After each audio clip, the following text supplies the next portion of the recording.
Między reduktorem a wtryskiwaczami znajduje się filtr twister. Jest to filtr odstojnikowy, w którym gaz wprawiany jest w ruch wirowy i kierowany w dół korpusu. Dzięki temu cząsteczki stałe i ciekłe znajdujące się w gazie zostają odwirowane i zatrzymane na dnie. Co więcej, wkład filtrujący oczyszcza gaz z drobnych zanieczyszczeń.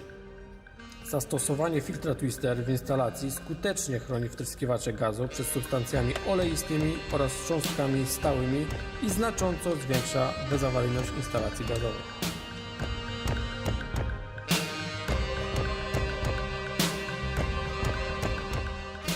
Za filtrem, ale tuż przed wtryskiwaczami, znajduje się czujnik ciśnienia gazu, zwany MAP sensorem, z wbudowanym czujnikiem temperatury gazu o wartości 4,7 kOhm.